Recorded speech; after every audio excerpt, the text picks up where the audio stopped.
Padre, en esta noche, soberano Dios, que gobiernas en lo eterno y en la tierra, Señor, y en todas las partes de tu creación, en el universo, Señor. Esta noche nos reunimos aquí para honrarte, alabarte, bendecirte, darte gracias, Señor, por habernos abierto los ojos y escogido, Señor, para ver esta luz de Cristo, Señor. Te pedimos que por tu Santo Espíritu, Señor, me des capacidad, me des orden en ideas de lo que tú me has hablado en este salmo, Señor, para que la iglesia, como es tu propósito, Señor, el pueblo tuyo se edifique, Señor, en palabra y en verdad. Te damos gracias por este tiempo que nos das de celebrar, Señor, estos días, no en la Navidad mundana, Señor, sino en el tiempo del cumplimiento, en el beneplácito tuyo, Señor, de traer a Cristo a la tierra, Señor, para recuperar lo que se había perdido, Señor. Gracias en el nombre de Jesús. A ti sea toda la alabanza, Señor. Amén. Pueden sentarse, hermanos. Hermanos, buenas noches, y pues estamos aquí otra vez reunidos para estudiar, seguir estudiando la Biblia, ¿verdad? Que es la palabra que nos da vida, son palabras de vida eterna. Y vamos a leer el Salmo 2, ya lo leyó el hermano. Vamos a ir estudiándolo en 4 secciones. Este Salmo nos muestra evidentemente 4 divisiones. Su contenido de 12 versículos, que vamos a tratar de agruparlos lo más conciso posible en ilustraciones y aplicaciones para nuestra vida. Es muy importante esto, que lo que leemos no solamente sea información, sino que sea algo que me edifique, nos transforme, porque la palabra de Dios, ese es el sentido de transformar nuestras vidas para crecer en Cristo, en conocimiento, crecer en propósito, y sobre todo, lo más importante, que la luz alumbre al mundo. Hermanos, empecemos. En su pasaje de 12 versículos se han dispuesto 4 escenarios, al menos es lo que Dios me ha puesto, poner 4 escenas. La escena número 1, vemos la voz del salmista. ¿Quién es el salmista? Ahorita lo veremos. El título que le he puesto a este punto se llama La hostilidad contra el reino de Dios. La escena número 2 es la voz que surge por consecuencia de esos 3 primeros versículos. Bueno, el primer punto, me voy a decirlo, es el punto que va a abarcar los versículos 1 al 3. El punto número 2 es la voz del Padre, del versículo 4 al 6, y le hemos puesto el furor de su ira. El punto número 3, que es la escena en donde surge otra voz. Esta voz es la voz del Hijo, del Cristo, del ungido, del Hijo de Dios viviente, ¿verdad? Que es Cristo, el Dios vivo, que nos ha traído la salvación por el perdón de los pecados, y Él habla desde la eternidad. Las palabras de Él son el decreto del Padre y la herencia del Padre, versículos del 7 al 9. Y el escenario número 4 es la voz del Espíritu Santo. Aunque el salmista está hablando todos estos 12 versículos, se distingue claramente en todos los versículos una diferencia en la que el Espíritu Santo que está sobre David, que es el autor de ese salmo, y lo vamos a ver por qué razón, aunque no lo dice aquí. Este último tramo o sección son 3 versículos del 10 al 12, y es el Espíritu Santo, para el cual fue enviado a nosotros, a la tierra, a su iglesia. Empecemos, hermanos. Primeramente quiero decirles algunos puntos importantes acerca de este Salmo 2. Los salmos no están como lo ven aquí, el Salmo 1, el Salmo 2, no están cronológicamente en ese orden. Realmente el salterio, ¿verdad?, que consta de 5 libros en lo que es el canon hebreo, lo que es el orden de los hebreos, ¿verdad? Son 150 salmos dispuestos en 5 libros, y en este primer libro, ¿verdad?, ubicaron el primer salmo y el segundo salmo, pero realmente este salmo no es el lugar de ahí. ¿Por qué fue dispuesto ahí? Porque es un salmo muy trascendental para el pueblo de Dios, porque es un salmo que reviste lo que se llama el anuncio mesiánico, el anuncio de un Mesías, y lo vamos a ver. Pero este anuncio, como son muchos salmos que hay de de lo que es la estructura mesiánica que tenemos que entender, que se refiere a la venida de Cristo, del Mesías, del ungido de Dios. Entonces, les puedo decir que el primer salmo que realmente fue escrito fue el Salmo 90, que ya lo vimos en un tiempo atrás, ¿verdad? Que tuvimos la oportunidad de compartirlo. El Salmo 90, escrito por Moisés en el año 1400 a.C. Y el último salmo fue el 126. O sea que tomó un periodo prácticamente de 1000 años para que se escribiera todo el Salterio con estos 150 versículos, 150 salmos, de los cuales aproximadamente 75, o sea la mitad, corresponden al rey David. Bueno, esto es información, pero es bueno saberlo para que sepamos nosotros con conocimiento qué es lo que realmente conocemos de la palabra de Dios en cuanto a los salmos. Déjame decirte que también los salmos fue el libro que más, la escritura que más Jesucristo habló de él. El otro libro fue el de Isaías, pero realmente estos salmos representan una riqueza espiritual. Y el Salmo 2, el cual vemos aquí colocados en el sentido después del Salmo 1, es una secuencia del Salmo 1.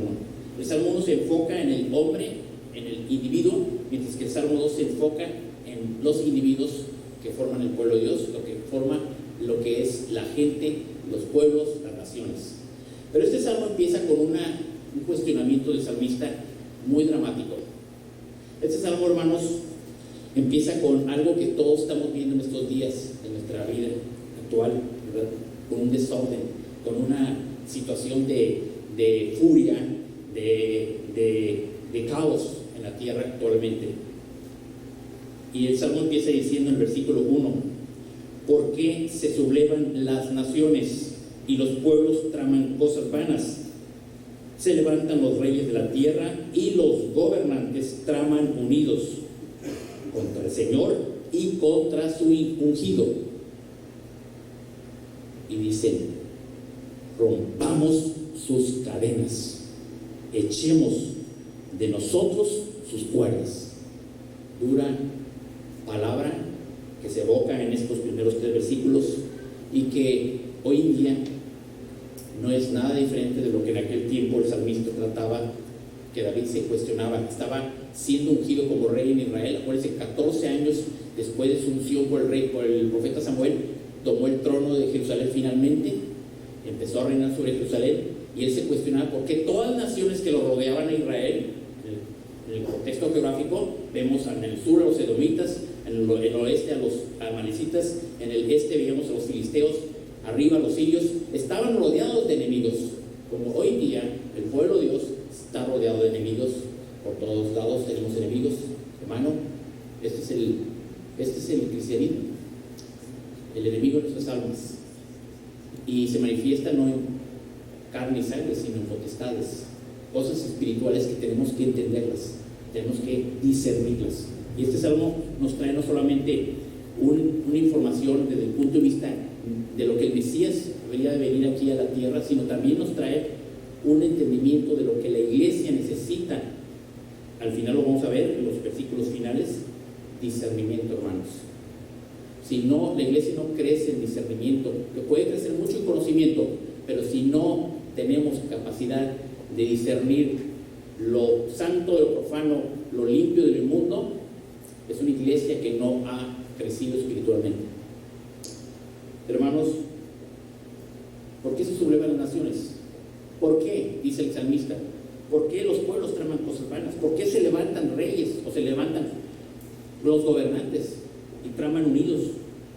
¿Contra quién? Contra el Señor y su ungido. Este es un salmo directamente hablando de que el mundo siempre ha estado en hostilidad contra Dios. Desde que Adán y Eva en aquel huerto se rebelaron al Dios que los creó y que los puso en ese lugar, a partir de ahí esta hostilidad nunca va a terminar hasta que venga el reino de la segunda venida de Cristo, que se establecerá sobre la tierra. Hermanos, veamos en alguna forma cómo podemos estudiar estos, cómo podemos entenderlo. La ilustración les diré: en Querétaro, donde yo vivo, media parte del mes, ¿verdad? Que ustedes, algunos saben que voy y vengo todos los meses, algunos no me ven aquí, estoy en Querétaro trabajando por mi profesión. Ahí es una ciudad muy histórica. En esa ciudad se desarrollaron eventos históricos como son la independencia, la invasión francesa. ¿Se acuerdan cuando Maximiliano y todo eso? Bueno, a un amigo que lo llevé a Querétaro le iba explicando todas esas cosas. Un amigo odontólogo, ¿verdad? Le decía, es muy joven, ¿verdad? Le decía, mira, aquí fue donde estuvo Maximiliano encarcelado y después lo sacaron a ejecutar por rebelde al gobierno de Juárez, lo fusilaron aquí en el Cerro de las Campanas. ¿Y quién es ese? Digo, ¿cómo que no sabes de Maximiliano si tú ibas a historia, no? Perdóname, pero yo soy de los Power Rangers para acá. Esta, ¿verdad? O sea, realmente esa es la situación de la cultura histórica que tenemos a veces en estos tiempos. Sabemos de muchas cosas de las redes, de todo lo que es, sí, pero no entendemos la historia. Y la historia está escrita aquí en la Biblia porque Dios es el que hace la historia. Y lo vamos a ver en este sentido, de cómo Él, en su palabra, muestra los eventos históricos que han dado lugar a que el Dios, Padre, Rey, Creador del universo, y su ungido, su Hijo, es lo que han definido la historia del mundo hasta el final.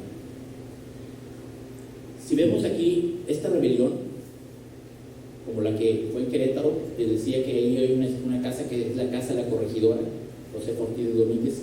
Ella se encargó con muchos hombres de Querétaro que eran empresarios, eran militares, religiosos, de puridad, ¿se acuerdan? Y se estableció la conspiración de Querétaro, que fue descubierta, y esta mujer fue una pieza clave para que la independencia comenzara en 1810 en el pueblo de Dolores. No quiero andar en esos puntos, pero es una connotación de lo que son las sublevaciones en el mundo.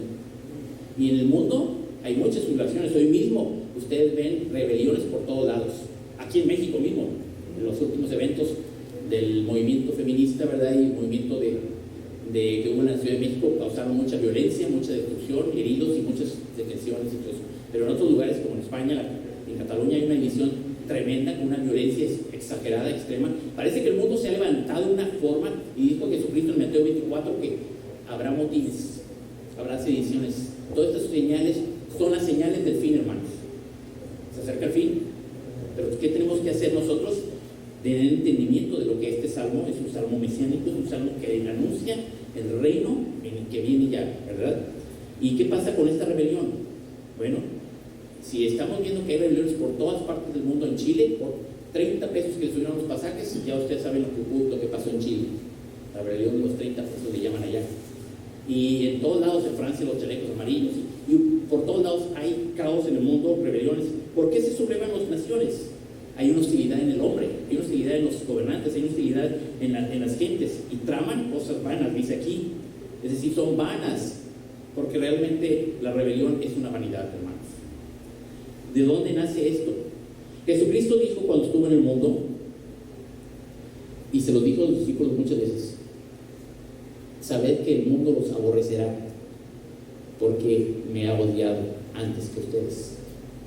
¿De dónde viene este odio a Jesucristo, al reino de Dios, al ungido? Viene el odio de que Él es la luz, y la luz, hermanos, alumbra en las tinieblas. Por eso el mundo odia. Juan 3:20 dice: todo el que hace lo malo odia la luz y no viene a la luz porque sus acciones no son expuestas. Ahora, la pregunta, como hermanos, como pueblo de Dios, sería la siguiente: ¿por qué nosotros no odiamos a su reino, a su ungido? ¿Por qué no odiamos a Dios? ¿Crees que tomamos la decisión un día de decir: ya no lo voy a odiar, ya no me voy a rebelar contra él, ya no voy a desobedecerlo, ya no voy a estar en pelea contra él? No, hermano, no podíamos hacer nada. Éramos incapaces, inútiles, ignorantes de todo, porque Él tuvo una misericordia y en su gracia eterna nos eligió, nos escogió para vivir, y hoy estamos aquí. Cuando allá afuera hay mucha gente que puede estar en muchas cosas en su vida, incluso en la vida atea, de no decir no existe Dios, no hay Dios, o en otras religiones. Lo que importa de esta situación en estos primeros 3 pasajes es que hay un levantamiento. ¿De quién? De reyes de la tierra y gobernantes. Traman, o sea, consultan, se juntan para unirse y pelear contra este reino. Nosotros, si vemos la palabra en Colosenses capítulo 1, versículo 13 al 14, no aborrecemos a Dios, sino lo amamos, lo glorificamos en todas las cosas que en nuestra vida, a partir de Cristo, estamos haciendo y hasta que terminemos de abandonar este mundo. ¿Y por qué razón? Porque Él nos libró del dominio de las tinieblas, nos trasladó al reino de su Hijo amado, en quien tenemos redención, el perdón de los pecados. Pero fíjate lo que dice el versículo 21, dice, ahí en Colosenses 1, dice, porque antes ustedes estaban alejados y eran de ánimo hostil, ocupados en malas obras. Esto significa que tú y yo no solamente éramos enemigos de Dios, lo aborrecíamos, lo odiábamos con nuestros actos mismos, con nuestras actitudes, con nuestros pecados, con nuestras malas obras. Estábamos muertos en delitos y pecados y siguiendo la corriente de este mundo, como dice Efesios 2. ¿Qué pasa? Él trajo la luz, trajo a Cristo y nos alumbró. Gloria a Dios que estamos aquí como pueblo, unidos, no unidos para el mal como está el mundo allá afuera, sino unidos para amar a Dios y a su ungido, a Cristo que nos ha dado. ¿Y qué pasa con este ánimo hostil? ¿De dónde viene esta hostilidad?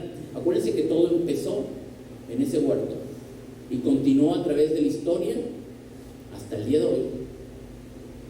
Esta hostilidad empieza cuando el hombre dice, y está en el versículo 3, no necesito a Dios, ya basta. El mundo lo que está diciendo hoy en día, el mensaje del mundo es decir, se equivocaron, las generaciones pasadas se equivocaron, y ¿sabes qué? Estas generaciones dijeron que hombre y mujer, no, hombre y hombre, o mujer y mujer, o transexuales, o todo empezó a salir como, ¿no se acuerdan ustedes cuando empezó esto? No tiene mucho. Y no solamente eso, se lo empezaron la ciencia, la clonación y muchas cosas que se están haciendo en contra de las leyes de Dios. ¿Y por qué pasa esto, hermanos? Porque esa hostilidad está bien evidenciada en el mundo. A veces criticamos por criticar y decimos, es que el presidente Trump es un hombre soberbio, está completamente creído y es un hombre arrogante, impío. Sí, puede ser. Yo no lo defiendo, ni me interesa defender a nadie, ningún presidente. Lo único que sé es que son autoridades puestas por Dios. Todo gobernante que está gobernando hoy en día, aunque sea un impío, Dios ha permitido hacerlo por alguna propósito, alguna razón. ¿Se acuerdan de Idi Amin en Uganda, que hacía cosas espantosas? Aquel gobernante, ¿verdad?, africano, que hasta incluso decía que comía, que era caníbal. Hermanos, todos los gobernantes de esta tierra, sin Cristo, son hombres impíos. Sin embargo, Dios usa hombres impíos para sus propósitos. Trump es el único presidente que en estos momentos, junto con Putin en la Unión Soviética, en Rusia, están impidiendo que las leyes de ideología sigan inundando sus gobiernos, aunque es una labor muy difícil porque hay una agenda que no va a parar. Estas cosas son las sublevaciones, los amotinamientos, como dice la Reina Valera, es un amotinamiento contra Dios. No lo están haciendo, no lo están haciendo contra ti ni contra mí, lo están haciendo contra Dios. A nosotros nos duele porque somos hijos de Dios viviente, ¿verdad? Pero ¿cuál es la raíz? La raíz está en el versículo 3. Dice, rompamos sus cadenas. La ley fue dada precisamente para que tuviéramos esa forma de conducta que Dios sabe que es buena para nosotros, en la cual podemos nosotros prosperar en nuestras vidas, haciendo lo que Dios nos dio en sus mandamientos. Pero el mundo dice, ¿por qué no puedo mentir? ¿Por qué no puedo fornicar? ¿Por qué no puedo robar? ¿Por qué no puedo codiciar? ¿Por qué no puedo hacer esto y esto y esto? Rompamos eso. Mira, te voy a leer un pasaje, 1 Samuel capítulo 8, versículo 4, del 4 al 7. ¿Por qué esta hostilidad contra Dios? Te voy a leer este pasaje y estamos hablando de los tiempos en donde estaba la ley. Es Samuel, el profeta que ungió primero a Saúl y después a David. Pero ¿cómo pasó esto de Saúl? El pueblo había caminado hasta la época de los jueces, y acuérdense el libro de los jueces, Dios siempre estaba buscando en alguna forma prevalecer, ¿verdad?, con su pueblo sobre los enemigos de su pueblo, ayudándolo. Pero un día se les ocurre al pueblo de Israel decirle a Samuel, Mira, tú ya envejeciste y tus hijos no andan en los caminos. Versículo 4. Danos un rey para que nos juzgue como todas las naciones. Y esto fue desagradable a los ojos de Samuel, que dijeran eso, danos un rey que nos juzgue. Samuel, adolorido, oró al Señor y dijo, el Señor le dijo, escucha la voz del pueblo en cuanto a todo lo que te digan, pues no te han desechado a ti, sino que me han desechado a mí, para que no sea rey sobre ellos. A partir de ahí, el pueblo de Israel empezó a caminar con reyes humanos. Desecharon a Dios. ¿Y por qué? Porque ellos ya estaban molestos de estar con ese yugo impuesto que era la ley, que ellos no querían obedecerla y se volvían a sus idolatrías que tuvieron en Egipto. No queremos tu gobierno, no queremos ni tu ley tampoco. Es lo que el mundo hoy está hablando. Y es lo que también el mundo está hablando. Esa tendencia del mundo está infiltrada en las iglesias, hermano. Y no es lejos el tiempo en que las iglesias de Cristo, las iglesias del Señor, ¿verdad?, sean desviadas, ¿verdad? Por eso te digo, en el sentido de lo que es esta palabra, tenemos que obedecer nosotros estos puntos desde nuestro discernimiento, porque si nosotros abandonamos a Dios en esta hostilidad que ya nos había el Señor quitado, ya nos había eliminado de nuestro corazón, y empezamos a caminar nosotros con nuestra rebeldía. ¿Y qué es una rebeldía en un cristiano? Alejarse de Dios, no leer la palabra, no congregarse, no tener comunión como lo tenemos ahora esta tarde, no estar en chismes, en acusaciones, en murmuraciones, en divisiones, en todo tipo de hostilidad encubierta. Nuestra aplicación debe ser esta: reflexionar que esta hostilidad ya Cristo la quitó, hermanos. Cristo para eso vino al mundo, porque es lo que está diciendo el versículo 2. Es una rebelión no solamente contra Dios, sino contra su ungido. Y cuando estamos hablando de un ungido, estamos hablando del Señor en sus tres oficios, como vino Jesucristo: Rey, sacerdote y profeta. Y por esa razón estamos hablando de una situación muy particular, no de un ungido como David que era, sino un ungido que es el Hijo de Dios, nuestro Salvador. En el escenario 2 vemos la voz del Padre que se levanta ante todos estos cuestionamientos, y vemos que dice los versículos: el que se sienta como rey en los cielos se ríe, el Señor se burla de ellos. Luego les hablará en su ira, en su furor los aterrará diciendo: pero yo mismo he consagrado a mi rey sobre Sión, mi santo monte. El Padre está sentado, no está parado, no se paró y dijo: ¿qué pasó? ¿En dónde está pasando esto? ¿Cómo es posible que estén aprobando estas leyes? ¿Cómo es posible que se estén levantando estos hombres perversos? ¿Cómo es posible que el mundo esté caminando así? ¿Cómo es posible que mi iglesia se esté desviando en un evangelio adulterado? ¿Cómo es posible que pastores estén predicando doctrinas heréticas? Hermanos, Dios no se inmuta. De hecho, la palabra dice: como rey en los cielos se ríe. Esto no es una risa como la que tú podrías tener a lo mejor en un momento dado de sarcasmo, de burla con alguien, con alguna persona, un semejante tuyo. No, Dios no es así. Es una risa de ironía, ¿cierto? ¿Es verdad? ¿Es verdad que vas a hacer esto? Yo no lo creo. Esto ya está decretado. Esto ya fue hecho. ¿Dónde fue hecho? En una cruz.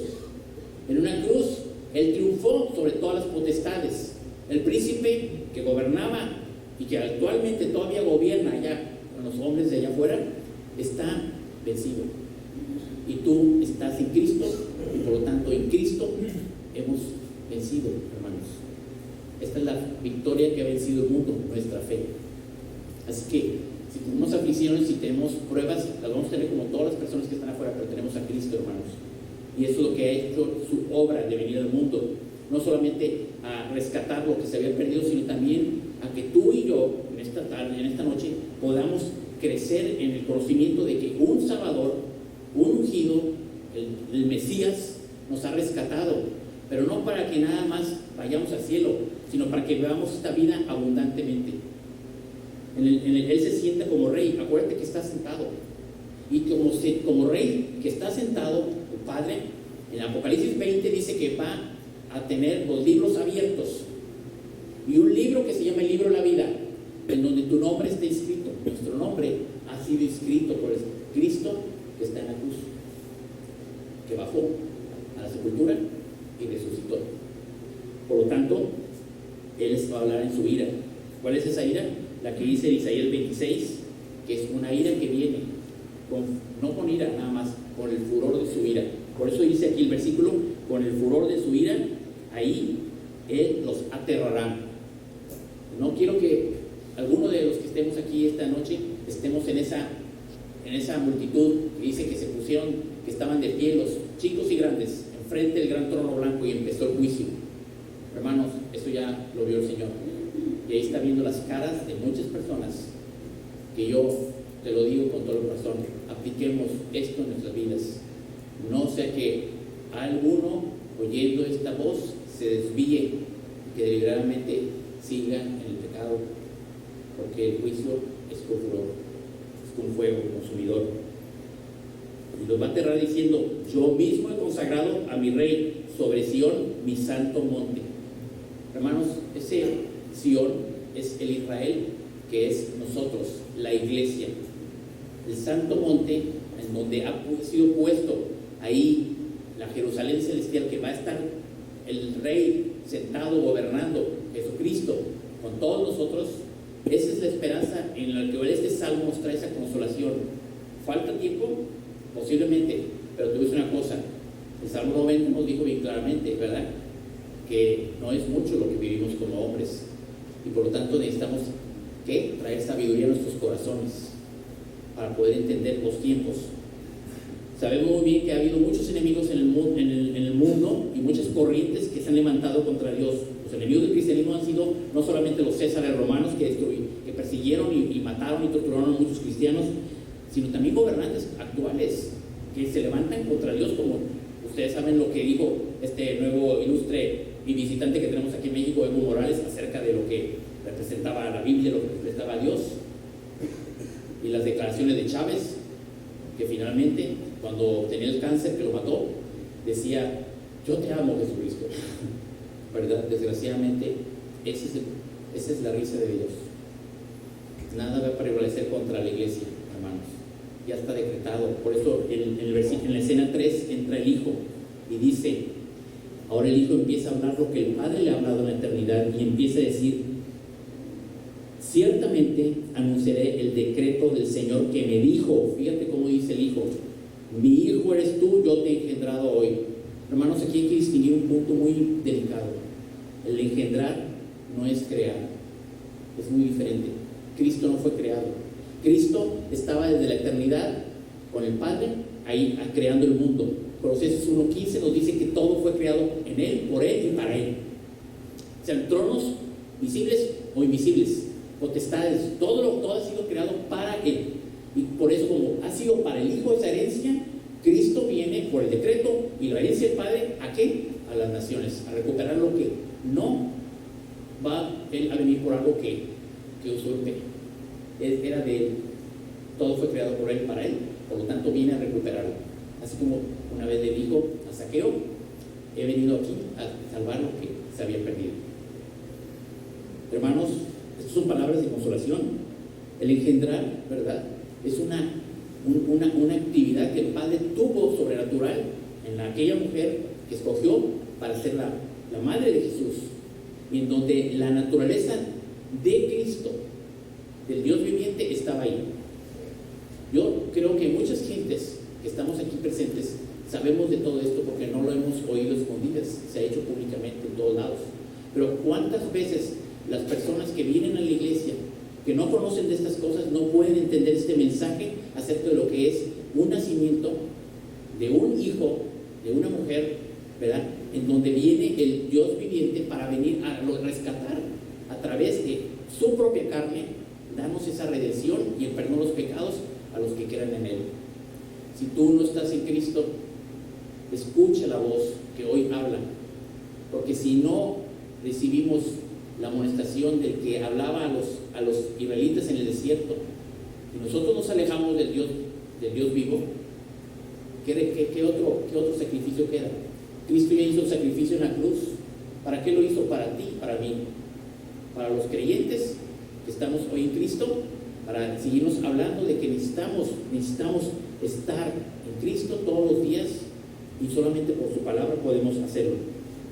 Por eso los versículos que siguen, que es el versículo 9, que es la herencia, dice: pídeme y te daré las naciones como herencia tuya. Hay una escritura, la voy a leer, que está en Esther capítulo 7, versículo 1 al 4. La voy a leer rápido, y lo que quiero decirte es que en estas escrituras, ¿se acuerdan de Esther? La reina Esther se acercó en aquel tiempo cuando estaba realmente el exterminio de los judíos por empezar por aquel hombre perverso, Amán. Se acercó al rey y le pidió en un banquete, le pidió una petición. El rey le dijo a Esther, en el versículo 2, capítulo 7, versículo 2 de Esther: ¿cuál es tu petición, reina Esther? Te será concedida. ¿Cuál es tu deseo? Hasta la mitad del reino se te dará. Respondió la reina Esther y dijo: si he hallado gracia ante tus ojos, oh rey, y si le place al rey que me sea concedida la vida según mi petición, y la de mi pueblo según mi deseo. ¿Ves la connotación que existe? Sí, el paralelismo que existe en lo que Cristo en la eternidad le dice al Padre. Le dice al Padre, en el libro de Hebreos está escrito: cuando entra al mundo, Hebreos 10, capítulo 10, versículos 5 al 7, dice: sacrificio y ofrenda no has querido, pero un cuerpo has preparado para mí. En holocaustos y sacrificios por el pecado no te has complacido. Entonces yo dije: he aquí, yo he venido, en el rollo del libro está escrito de mí, para hacer, oh Dios, tu voluntad. Dios preparó un cuerpo. Jesús es niño que nació de María y de José. Ese niño tenía precisamente él, en su naturaleza humana, al Dios viviente. Y el pueblo no lo reconoció. A lo suyo vino y los suyos no lo recibieron. Hermanos, nosotros tenemos que entender que Cristo hizo ya esa obra. Ya Él nos ha redimido. Pero ¿qué hay del incrédulo? ¿Seguirá en esta sublevación? Yo creo que sí. Porque los que realmente han de ser los vasos de ira, eso no lo podemos nosotros cambiar, el propósito de Dios. Pero dale gloria a Dios que tú estás elegido para salvación y para esa gloriosa redención. Y estamos persuadidos que Cristo, que comenzó la obra en ti y en mí, la va a terminar hasta el día en que salgamos de este cuerpo. Hermanos, pongamos nuestro corazón, porque si no atendemos estas palabras, pues fíjate lo que dice la reina Esther. No pidió la mitad del reino, no pidió la mitad del territorio de Asuero, del rey, sino ella pidió la vida, no solamente la de ella, sino de su pueblo. Eso es lo que Cristo le dijo al Padre: cuando yo sea sepultado, el Padre lo resucitaría. Y la resurrección, esa es nuestra victoria, hermanos. Él resucitó, pero a nosotros nos resucitó de nuestros delitos y pecados. Estamos vivos ahora, estamos vivos espiritualmente. Allá afuera hay mucha gente viva, pero está viva biológicamente nada más. ¿Podemos entender ese mensaje? ¿Podemos aplicarlo en nuestro corazón? Eso que tú tienes en tu espíritu, como decía el pastor en la mañana, es algo que a partir del Nuevo Testamento, solamente porque lo viste en la mañana, como Juan el Bautista fue lleno del Espíritu Santo, fue el primer creyente del Nuevo Testamento que fue puesto el Espíritu dentro de él, como lo tienes tú ahora. La pregunta es: ¿en qué manera estás viviendo en la carne? Porque las cosas puestas en la mente puesta en la carne, ¿qué es? Muerte. Pero la mente puesta en el Espíritu, cuando tú estás en tu razonamiento, viviendo en las cosas del Espíritu, hermano, estás vivo y estás en Cristo y estás haciendo lo que el Hijo de Dios quiere que hagas en tu propósito para tu vida. Finalmente, esta pídeme y te daré naciones como herencia tuya, como posesión tuya. Los confines de la tierra es una herencia total. Son toda la tierra, todas las naciones, todos los pueblos. Como dice en el libro de Apocalipsis, ¿verdad? Capítulo 7, versículo 9, es una herencia en donde Cristo viene a recuperar lo que se perdió. Ya lo ganó en la cruz, ya lo ganó con su resurrección, pero hoy que estamos aquí sentados, solamente estamos en la perseverancia de los santos, esperando el tiempo. Mientras tanto, el mundo se puede estar cayendo en pedazos. Finalizamos con el último escenario, que es la escena 4, ¿verdad? La voz del Espíritu Santo. ¿Qué es lo que el Espíritu Santo fue enviado a la tierra? ¿Fue enviado a qué? Y dice aquí, ¿verdad? Una amonestación en la esperanza, a redarguir al mundo de pecado, justicia y juicio. Gracias a Dios que Él envió el Espíritu Santo para que no solamente en el tiempo de tu salvación te redarguyó de pecado, en la justicia que Cristo, Él ganó por ser santo, inocente en esa cruz colgado, para que todos tus pecados fueran clavados juntamente con Él. Pero si seguimos pecando deliberadamente, habiendo sido ese sacrificio, ¿qué más sacrificio queda por hacer, hermanos? Por eso cualquiera que estemos aquí presentes, seamos creyentes o no sean creyentes, necesitamos ir a esa cruz. Necesitamos buscar al Salvador. No hay tiempo ya, hermanos. El mundo está manifestando los dolores de parto a un grado extremo. El mundo está hablando a gritos que se caen. Y yo creo que si nosotros en estos tiempos como cristianos no ponemos atención en relación a lo que ya nos dio Dios en la herencia de Cristo, ¿verdad? Entonces, como dice el versículo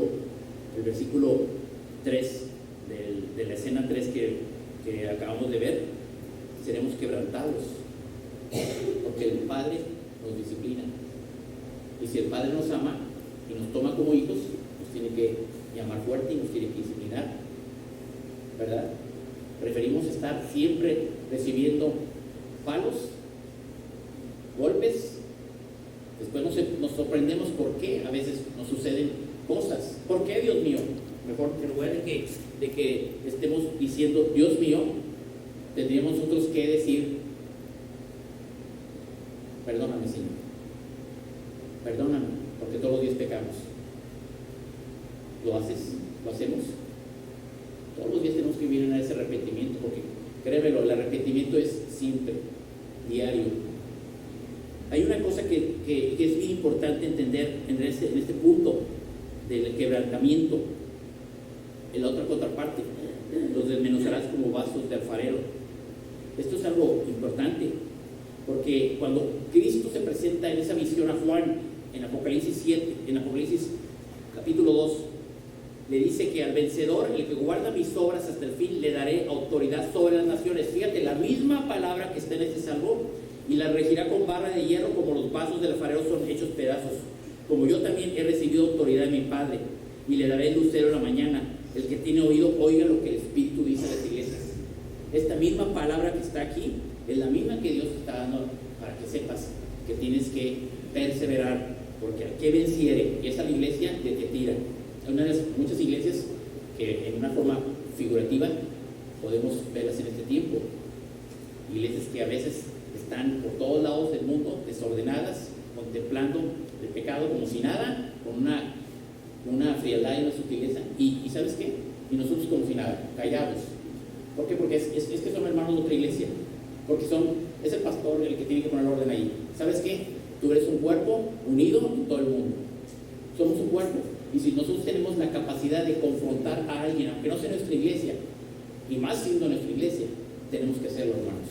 Porque nos debemos a lo que es el cuerpo de Cristo. Por esa razón, en esta escena, la voz del Espíritu Santo manda una amonestación y dice: pues, reyes, muestren discernimiento. Hermanos, Dios nos constituyó reyes, un pueblo de reyes y sacerdotes.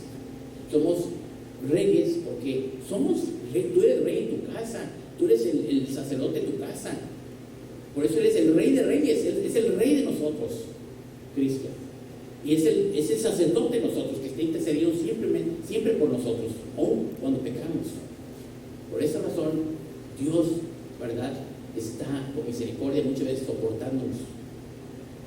Esta es la voz del Espíritu Santo que habla al mundo y que le dice: reyes, ¿verdad?, tengan discernimiento. Claro que el discernimiento que los hombres del mundo, los gobernantes, no reciben, es porque Dios tiene sus propósitos.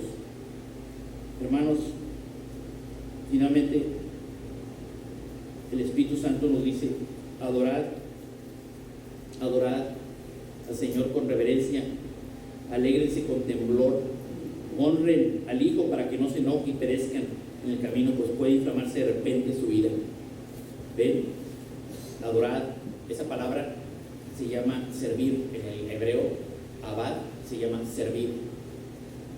¿Estamos sirviendo en la iglesia? ¿Estamos sirviendo al que nos salvó? ¿Estamos siendo realmente una humillación de nuestra carne, siervos del Dios vivo?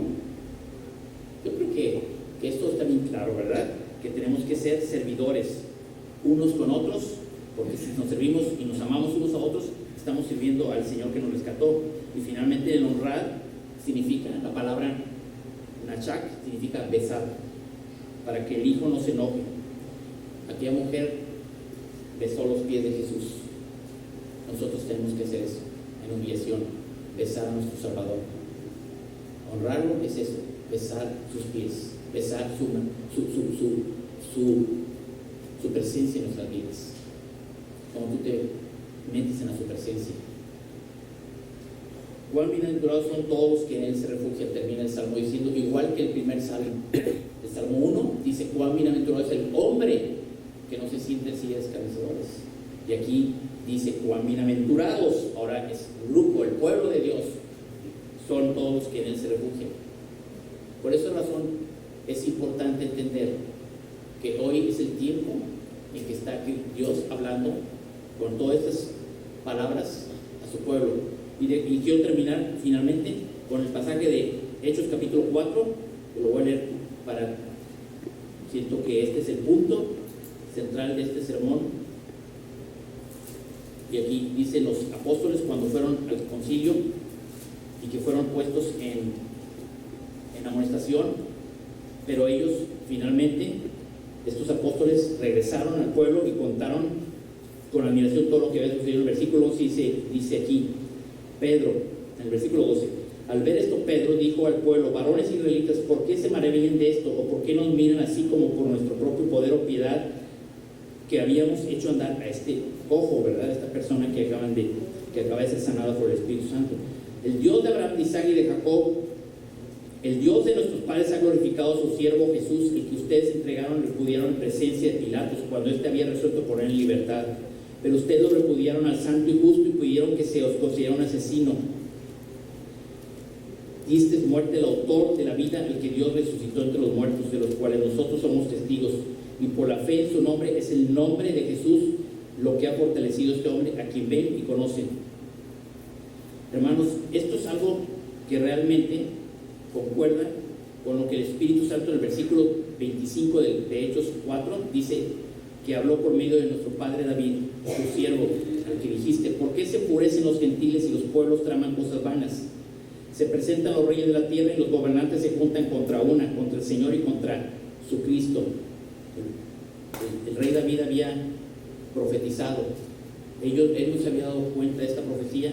Los apóstoles, por el Espíritu Santo, lo sabían. Porque en verdad en esta ciudad se unieron tanto Herodes como Poncio Pilatos, juntamente con los gentiles y los pueblos de Israel, contra tu santo siervo Jesús, a quien tú ungiste, para hacer cuanto tu mano y tu propósito habían predestinado que sucediera esto. Y dice aquí que después de el versículo 31, después que oraron, el lugar donde estaban reunidos tembló y todos fueron llenos del Espíritu Santo y hablaban la palabra de Dios. Vamos a orar, hermanos, porque esto es lo que requiere la iglesia en estos tiempos, que se llene el Espíritu Santo. Esto es lo que requiere que esta palabra, este Salmo 2, esté constantemente en nuestro corazón, trayéndonos esa necesidad de la verdad que ya fue escrita, que nosotros sabemos que hemos sido rescatados, igual que lo que el Señor Jesús hizo para con su pueblo cuando Él vino. Por esa razón, pongamos nuestro corazón para darle gracias y alabarlo. Padre, te damos gracias por esta bendita misericordia. Te damos gracias porque tú trajiste, Señor, a nuestro precioso Salvador Jesucristo. Y que este es el tiempo para que tú, cualquier persona, Señor, que está en nuestras familias sin Cristo, Señor, oremos por ellas, Intercedamos por ellos, Señor, para que los salves, porque la noche está avanzada, Padre, y tenemos que traer con sabiduría esta necesidad de que, Señor, en tu misericordia los rescates, Padre, sean hijos nuestros, sean familiares, sean esposos, sean quien sean, Señor. Te lo pedimos en Cristo Jesús, porque tú eres Dios Todopoderoso, soberano, que sabe las cosas y que ya sucedieron, Señor. En el nombre de Jesús. Hermanos, meditemos esta palabra, que el Señor hable a tu corazón por este salmo.